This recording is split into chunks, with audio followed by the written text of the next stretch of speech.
দেশের 23তম রাষ্ট্রপতি হিসেবে সন্ধ্যা 7:30টায় বঙ্গভবনের দরবার হলে মির্জা ফখরুল ইসলাম আলমগীরকে শপথ বাক্য পাঠ করাবেন জাতীয় সংসদের ভারপ্রাপ্ত স্পিকার কায়সার কামাল। আমরা এই বিষয়ে বিস্তারিত জানবো। বঙ্গভবনের সামনে থেকে যুক্ত হচ্ছেন সহকর্মী আনোয়ার হোসেন। আনোয়ার, দেশের 23তম রাষ্ট্রপতি শপথ বাক্য পাঠ করবেন, 7:30টায় শুরু হবে আনুষ্ঠানিকতা। কেমন দেখছেন সেখানকার প্রস্তুতি, সব মিলিয়ে জানাবেন। নবনির্বাচিত রাষ্ট্রপতির যে শপথ সেটি সন্ধ্যা 7:30টায়, আপনি যেটি বলছিলেন, তো সেই জায়গা থেকে কিন্তু একেবারেই বঙ্গভবনের যে দরবার হল বা একেবারেই প্রস্তুত। একই সঙ্গে বঙ্গভবনের যে সামনের রাস্তা থেকে শুরু করে অর্থাৎ আশপাশ একেবারেই কিন্তু নিশ্চিদ্র নিরাপত্তার যে বিষয়টি রয়েছে সেটি কিন্তু একেবারেই চোখে পড়ার মতো, সেটি বলতেই পারি। আর যে অতিথি যারা আছেন অনেকেই আমরা দেখেছি যে এরই মধ্যে কিছু কিছু তারা প্রবেশ করতে শুরু করেছেন, এমনটা আমাদের চোখে পড়েছে।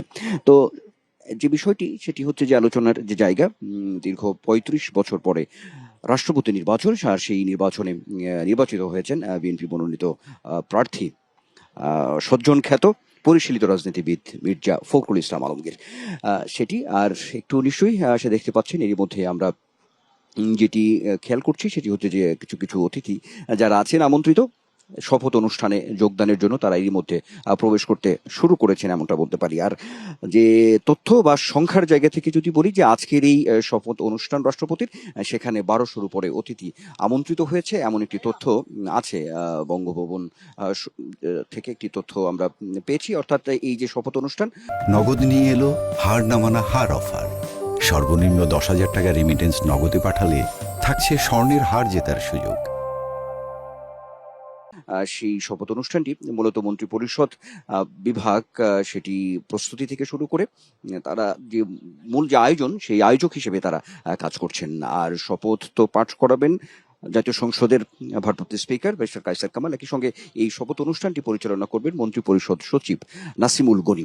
তো সেই তথ্যের জায়গা থেকে ঢাকায় নিযুক্ত বিভিন্ন দেশের যে কূটনীতিক যারা আছেন তারা তো থাকবেন অতিথি হিসেবে, মন্ত্রী পরিষদ অর্থাৎ মন্ত্রী সভা থাকবেন, বিশিষ্টজনরা থাকবেন, বিভিন্ন শ্রেণী পেশার মানুষ, তিন বাহিনীর প্রধান থেকে, অর্থাৎ একটি বড় আয়োজন নিঃসন্দেহে সেটি বলাই যায়। গতকালই নির্বাচনটি হয়েছে, সেই আলোচনার জায়গাটি যেটি রাষ্ট্রপতি নির্বাচন, সেই নির্বাচনে যে মির্জা ফখরুল ইসলাম আলমগীর নির্বাচিত হয়েছেন রাষ্ট্রপতি হিসেবে, সেখানে আমরা দেখেছি যে সংসদ সদস্য অর্থাৎ 2/3 সংখ্যাগরিষ্ঠতায় বিএনপি, তো সেই জায়গা থেকে ফলাফল অনেকটাই নিশ্চিত ছিল। তো তারপরেও আমরা দেখেছি যে বিরোধী দল তাদের পক্ষ থেকেও মনোনীত একজন প্রার্থী ছিলেন এবং তাদের যে ভাষ্য সেই জায়গা থেকে এবারের যে নির্বাচন রাষ্ট্রপতি নির্বাচন তাতে করে রাজনৈতিক একটি অবস্থান নিশ্চিত করতেই মূলত বিরোধী পক্ষ বা বিরোধী দল তারা এই নির্বাচনে গিয়েছে, এমন একটি কথা কিন্তু বলা হয়েছে। আমরা দেখেছি যে বিরোধী দলের পক্ষ থেকেও নবনির্বাচিত রাষ্ট্রপতিকে অভিনন্দন জানানো হয়েছে এমনটা। তবে এই নির্বাচনকে কেন্দ্র করে বিভিন্ন মহল বা রাজনৈতিক বিশ্লেষণের যে জায়গাটি রয়েছে সেখান থেকে বলা হচ্ছে যে এই নির্বাচন নিঃসন্দেহে রাজনীতিতে বা গণতন্ত্রের যে সৌন্দর্য সেটি বহিঃপ্রকাশ ঘটেছে। এটি নিশ্চয়ই সামনের রাজনীতিতে আরো সুন্দর করার যে বিষয়, রাজনৈতিক যে সহাবস্থানের যে প্রসঙ্গটি আছে সেটি আরো বেশি ত্বরান্বিত করবে, এমনটা কিন্তু আসলে বারবার বলা হচ্ছে, সেই কথাটি কিন্তু আমরা বলতে পারি।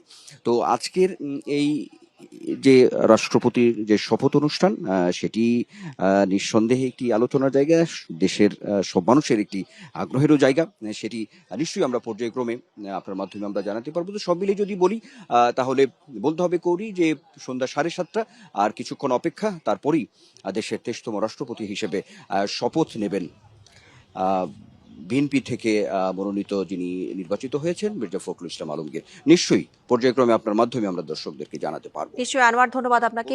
দর্শক, নবনির্বাচিত প্রেসিডেন্ট মির্জা ফখরুল ইসলাম আলমগীরের শপথের বিষয়ে বঙ্গভবনের সামনে থেকে জানাচ্ছিলেন আমাদের সহকর্মী আনোয়ার হোসেন। সেই সাথে ফখরুল ইসলাম আলমগীরের সরকারি বাসভবনের সামনে আছেন আমাদের আরেক সহকর্মী আরিফুল ইসলাম, যুক্ত হচ্ছি তার সাথে। আরিফ, 7:30টায় শুরু হবে শপথ বাক্য পাঠ করানোর আনুষ্ঠানিকতা। মির্জা ফখরুল ইসলাম আলমগীর বঙ্গভবনের উদ্দেশ্যে কখন রওনা হতে পারেন, কিছু জানতে পেরেছেন কিনা?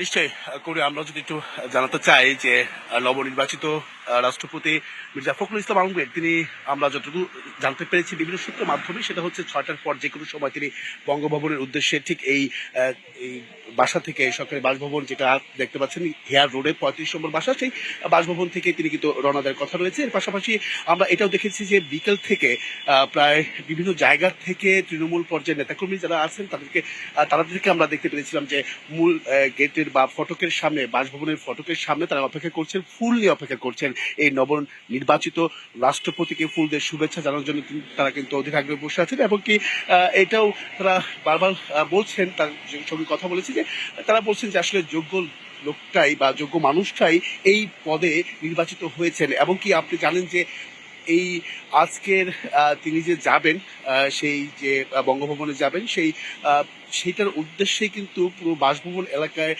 বলা যায় যে সেই ধরনের প্রস্তুতি আমরা দেখেছি। কিছুক্ষণ আগে আমরা দেখেছি যে এই 35 নম্বরে যে বাসভবনটি রয়েছে সেখানে এসএসএফ এর বিভিন্ন প্রোটোকলের যে বিষয়গুলো থাকে, সেই এসএসএফ এর ডগ স্কোয়াড আমরা দেখেছি কিছুক্ষণ আগেই প্রবেশ করতে। এর পাশাপাশি তার যাত্রাপথে যাতে করে নির্বিচ্ছিন্নভাবে তিনি যাতে বঙ্গভবনে যেতে পারেন সেই বিষয়গুলো কিন্তু নজরে এসেছে। এবং কি সে ধরনের প্রস্তুতি কিন্তু ইতিমধ্যে নেওয়া শুরু হয়েছে বা নিচ্ছেন। তো সেই প্রেক্ষাপট থেকেই বলা যায় যে সন্ধ্যা 6টার পর যে কোনো সময় তিনি বাসা ত্যাগ করবেন। এবং কি আরেকটি বিষয়, এখানে যারা ছিলেন তাদের সঙ্গে আসলে কথা বলার চেষ্টা করেছিলাম, জানার চেষ্টা করেছিলাম যে আসলে তিনি কি বঙ্গভবনে আজকে থাকবেন কিনা বা আবার এই বাসভবন ফিরে আসবেন কিনা, সেটাও কিন্তু নিশ্চিত করে বলতে পারছেন না। যেহেতু আবার অনেকেই বলছেন যে বঙ্গভবনে সেখানে একটা প্রস্তুতির বিষয় রয়েছে, সেখানে থাকার যে প্রস্তুতি সেটা আদৌ হয়েছে কিনা, থাকার ব্যবস্থাপনা ঠিকঠাক মতো হয়েছে কিনা, সেই বিষয়টাও কিন্তু কেউ নিশ্চিত করে বলতে পারছেন না। তা আসলে যখন তিনি শপথ নেবেন, নেওয়ার পরই আসলে বোঝা যাবে যে তিনি বঙ্গভবনে থাকবেন না এই বাসভবনে থাকবেন। তো এই ছিল আসলে এখান থেকে কৌরি সবশেষ। কৌরি, অনেক ধন্যবাদ আপনাকে। দর্শক, নবনির্বাচিত রাষ্ট্রপতি মির্জা ফখরুল ইসলাম আলমগীরের সরকারি বাসভবনের সামনে থেকে জানাচ্ছিলেন সহকর্মী আরিফুল ইসলাম।